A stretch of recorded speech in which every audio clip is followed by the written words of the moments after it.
8 10 வரை.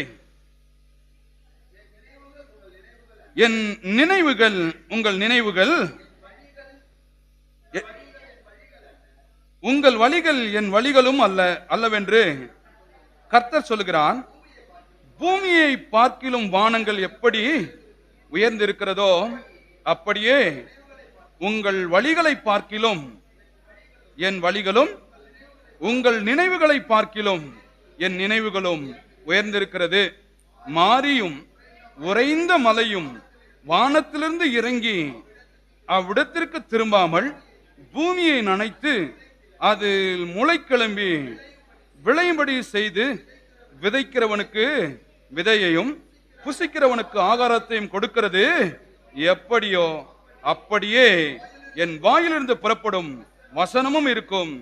அது வெறுமையாய் என்னிடத்திற்கு திரும்பாமல் அது நான் விரும்புகிறதை செய்து நான் அதை அனுப்பின காரியமாகும்படி வாய்க்கும். ஆண்டவர் சொல்றாரு, இந்த சாக்லேட் ஐஸ்கிரீம் கதை சொன்ன பார்த்தீங்களா, அது மாதிரி சொல்றாரு.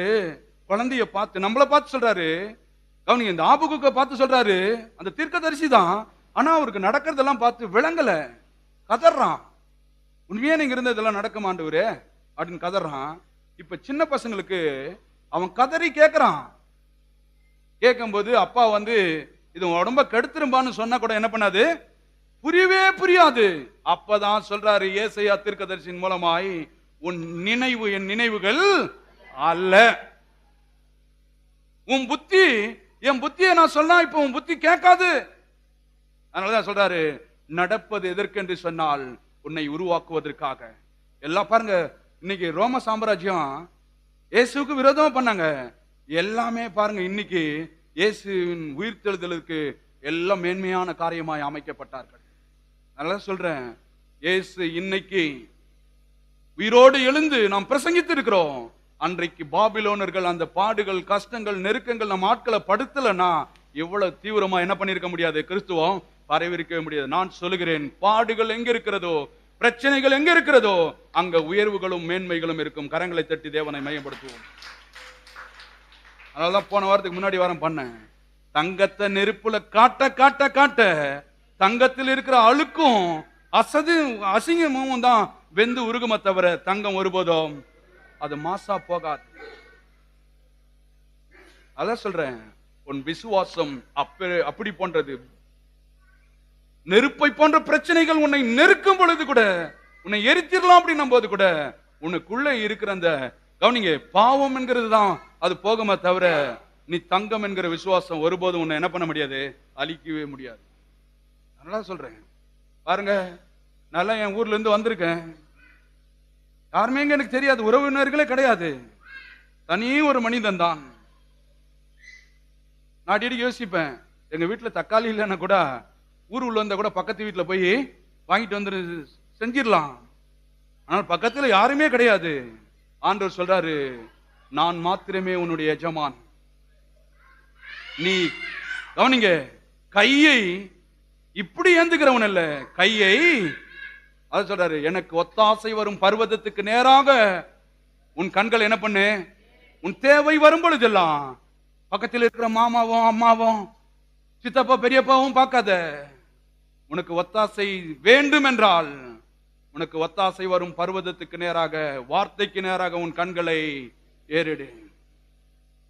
விளையாட்டான விஷயம் கிடையாது. பாருங்க, ஆமா, ஞாயிற்றுக்கிழமை ஆச்சுன்னா பைபிளை தூக்கி ஓரமா வச்சுட்டு திங்கக்கிழமை எடுத்துருங்க போனு, அம்மா ஒரு 1000 ரூபாய் போடணும் வேணும், ஆண்டவர் அப்பே சொல்லிடுவாரு.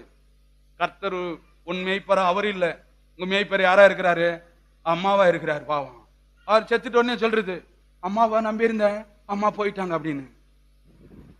அம்மாவை யாரும் உங்களை நம்ப சொன்னாரு?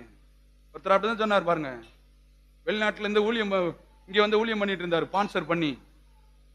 நம்ம தமிழ்நாட்டுக்காரர் தான்.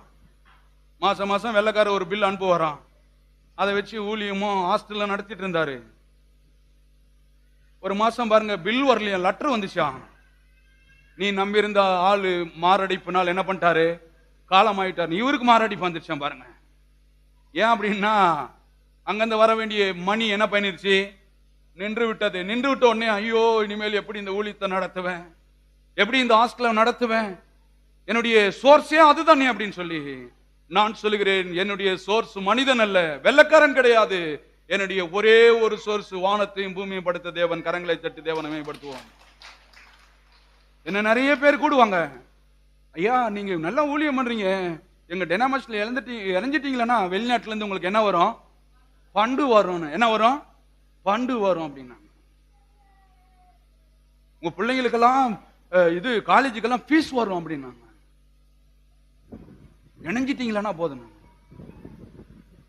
நான் தான் சொன்னேன், என்னுடைய இணைப்பு அங்கில்ல, என்னுடைய இணைப்பு பரலோகத்தின் தேவனோடு இருக்கிறது. அந்த வெள்ளக்காரன் ஒரு நாள் போயிருவான். சாகாத ஒருவர் இருக்கிறார், அவர் பேரு இயேசு. கரங்களை தட்டி தேவனை மேம்படுத்துவோம்.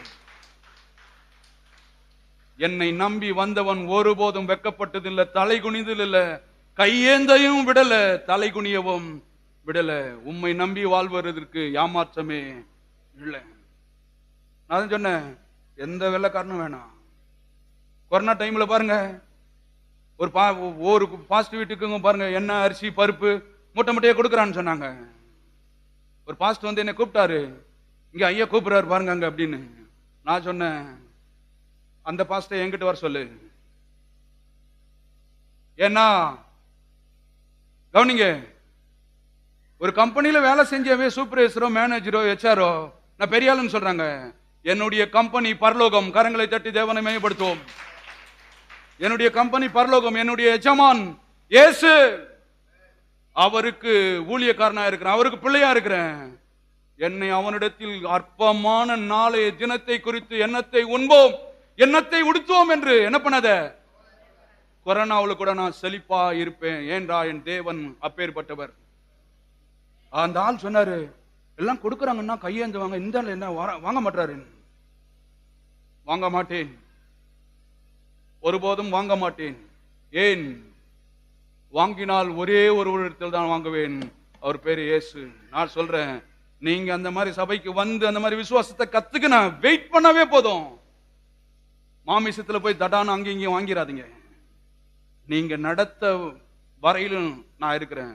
நீ நடத்திடும் விதங்களை சொல்ல ஒரு பூரண வார்த்தையே இல்ல. பார்த்திருக்கீங்களா?